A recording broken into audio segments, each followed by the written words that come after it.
Hello, I am your host, Chris Crossroads, and welcome to Fantasia Way, where we discuss the why behind the way we weave stories. Hello, travelers. Welcome to Fantasia Way. This is the continuation of last week's interview with Tim Matheny, the Associate Dean of the Noonkester School of Arts and Letters and Chair of the Department of Theater and Communication at William Carey University. I hope you enjoy the conversation that continues in this episode, where we focus more on the ideas and benefits behind film itself. Well, I know you focus more on theater. I also know that you're a big film buff. You love watching a bunch of films. It's something I've heard you talk about a lot of times. So, what do you enjoy about film? About films themselves? I'm a kid of the 80s and 90s, and so it was a time where you had blockbusters and movie houses that you would go to either watch a movie or to every Friday night was kind of a big thing for our family to go get 4 or 5 movies that we're going to watch over the course of the weekend. And so that whole, I think we've missed a little something with the Netflix and all the streaming services, because you sit down and you've got everything, but you're not going to a location and you're roaming the aisles looking at jacket covers and talking about what 4 movies you're going to choose, because we're only going to rent 4 because that's all we're going to pay for. And so that whole process, while it may sound foreign to people that have grown up with streaming services, it was really kind of an event. We always went to Little Caesars, got a square Little Caesars pizza.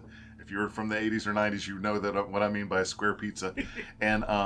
And then we would go to the movie store and just as a family just sort of roam the aisles, and everybody got to choose something. And that was special. So I love the whole experience.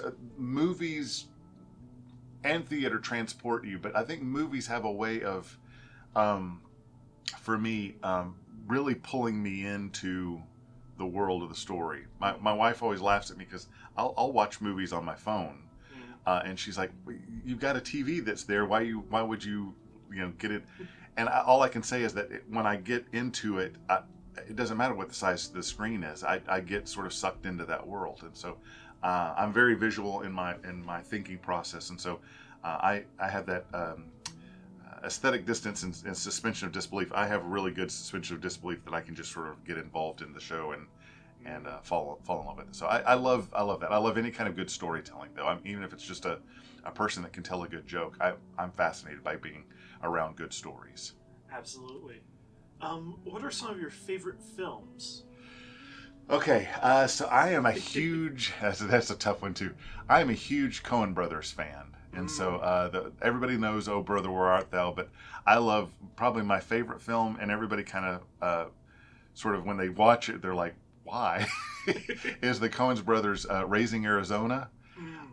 It is a quirky, weird, goofy film, but there's some really wonderful cinematography and the choices that they make. There's a whole chase scene that happens where dogs are chasing Nicolas Cage's character, and the camera angles at points, and they go from down the street to through people's yards to in a grocery store, and at times you're seeing from the dog's perspective, so they've dropped the camera down and you're just seeing Nicolas Cage's feet as he's panically running away from these dogs.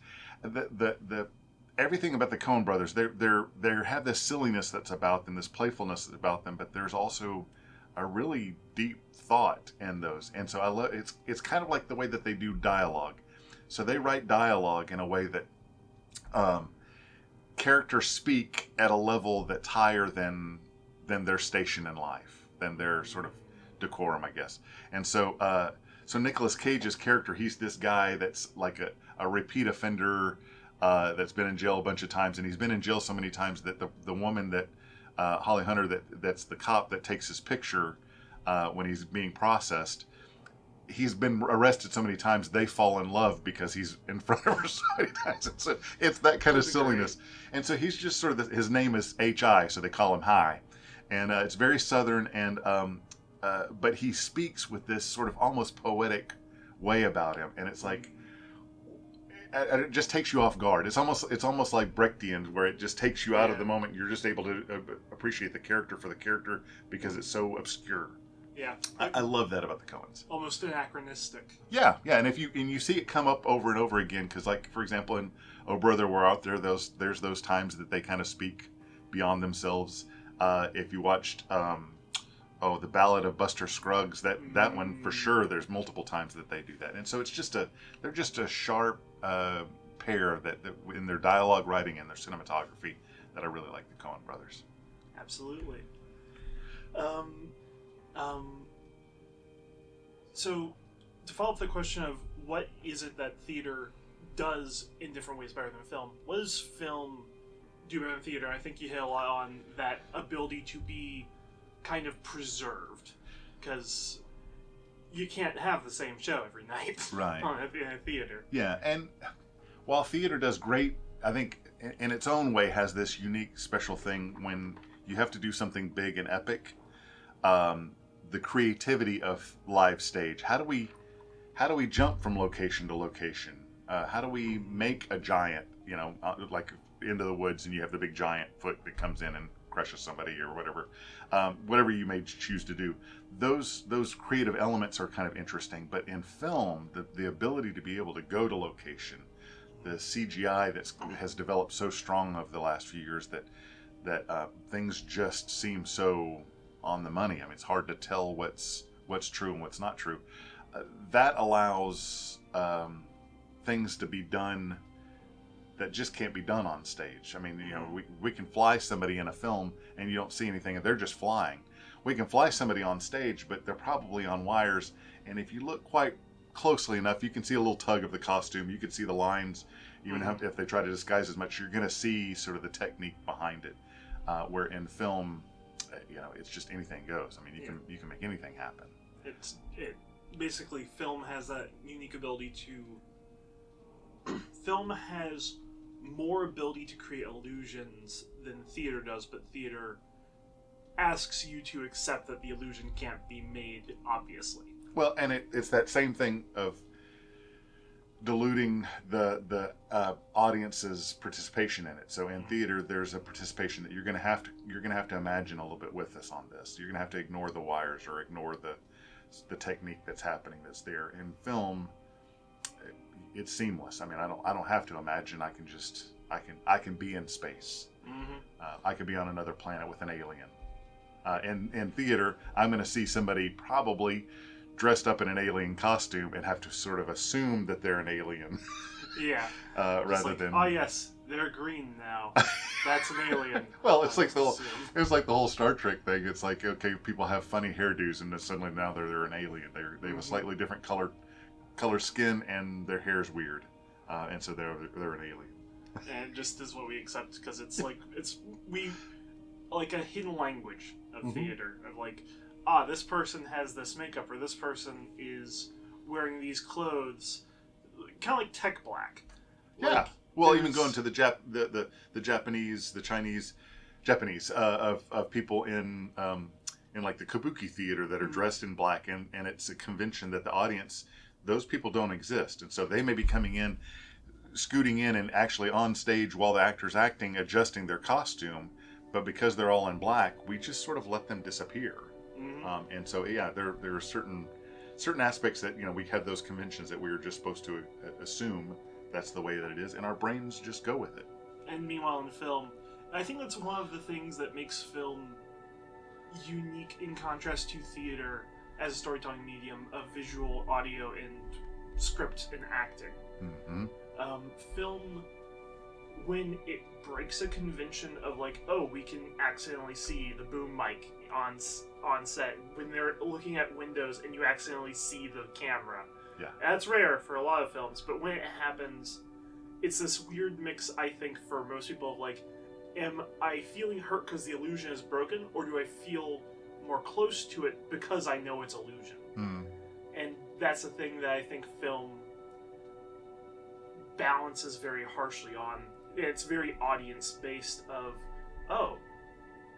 when the audience realizes that they're watching a film, I think it does more to remove them from the story than when the audience realizes that they're in a theater and they're in a theater show, and you're recognizing this level of, hey, we're all here playing pretend with the people on stage. Mm-hmm. The people on stage are professional pretenders, and it's fun because we're all here basically playing an imagination game, especially for theater shows that have the actors interact with the audience. One of my favorite plays I ever saw was Shakespeare Abridged, Mm-hmm. and the actors were almost constantly talking to the audience back and forth, playing their characters, but to the audience. Yeah. And it created that sense of, hey, I'm absolutely playing pretend. And now, because I'm bringing you into this world, now you're also playing pretend with us. Yeah. But with film, there's no playing pretend. We're trying to make you see it as it looks like it should be. Yeah. You're wanting to create the most close-to-life illusion in film. Meanwhile, in theater, the illusion that you're wanting to create is less focused on appearing as solid. It's more about, can you play pretend with us? Then you don't have to play pretend that film has.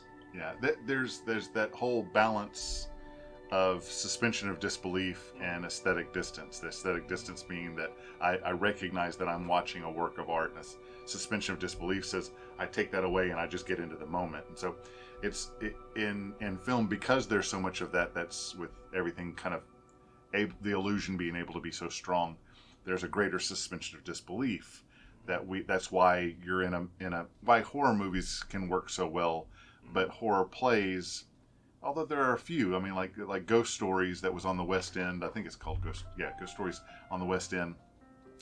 They actually made a film of it that was pretty good. But they showed previews of that, and the previews of that live stage show was them having hidden cameras capturing the audience's reactions to certain jump scares and things like that within the tensions of the moment, and it was like watching the same thing done for films. I mean, people were squirming in their seats and looking through their fingers to watch the show, but there were just so much tension that was there, and I think they did such a good job of building that suspension of disbelief. In theater, because you're in that presence and you're having to have your imagination, there's a greater sense of that aesthetic distance that I appreciate it, I can get into it, but I'm still always aware that this is a play. And in film, that's one of the reasons why I think, you may be at the Grand Theater here in Hattiesburg and you watch something scary, and then you go to your car and you're kind of afraid to look in your rearview mirror because you're afraid somebody's going to be behind you. Or you see a good, 300 or some kind of really big battle type movie, and you walk out just like, I just want to fight somebody, because it's just sort of stirred you up so much because you've allowed your suspension of disbelief to really take over. Yeah, makes a lot of sense. Yeah. And it's a lot of fun in theater because what got me interested in the theater to begin with was the play Storm in the Barn, and what we always called in the show the rabbit kill scene. Mm-hmm. Where essentially there was no rabbits on stage, but they had to pretend that there were. And so what lighting did was they made the lights go red as all of the actors were supposed to be killing rabbits and slamming sticks into the ground.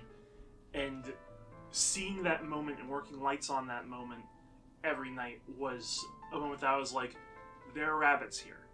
Yeah. I didn't have a single night where I could look at that scene and say, oh, they're not standing in like a foot-high mass of bloody, battered rabbits. Yeah.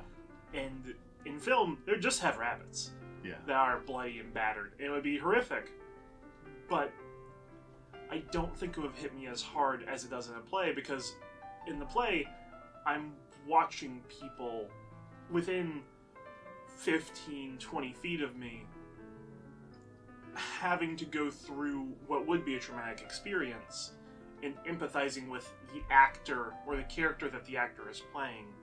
While in film, there's still that empathy with the character that the actor is playing, but it feels less like they're playing pretend than they are trying to master this illusion. It's like a magic trick versus playing pretend as a child. Yeah. If you're a child and you say, I'm going to throw this card and it's going to stick into the wall, and you throw the card and of course it doesn't stick in the wall, but you imagine it and it's there in the wall. Mm-hmm. Meanwhile, an actual magician says, I'm going to throw this card and it's going to stick in the wall. It has to stick in the wall as a magician. Yeah.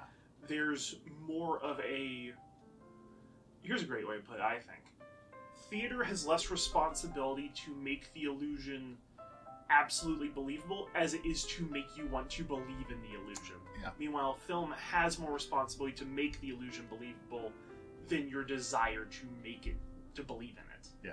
Yeah. The audience comes in, and there's kind of an unspoken, unwritten contract between the audience and the actor that we're going to take you so far, and your imagination is going to help us fulfill this. So we are collaborating with the audience. It's a good way of kind of seeing it. Mm-hmm. We're in collaboration with the audience to make this night's moment happen. Mm-hmm. And that's what makes both of them such fun things as a creative storyteller. Yeah, yeah. Thank you so much for speaking with me on this. Yeah, this was fun. It is fun. I enjoyed speaking with you. Thank you. Thank you. Have a great day. This ends my interview with Mr. Matheny. Thank you for traveling with me on this episode of Fantasia Way. I hope you got as much enjoyment out of it as I did, and I would love for you to come back this way whenever you have any desire to understand more about storytelling and the different ways we as storytellers can use our imagination. Would you kindly like, comment, and subscribe so you can keep up with our travels through this world of imagination, and I would love to see you again soon. You can find Fantasia Way on YouTube, and you can find me at Blue Sky at Chris Crossroads FW, or on Tumblr under the same name, Chris Crossroads FW. Thank you for listening.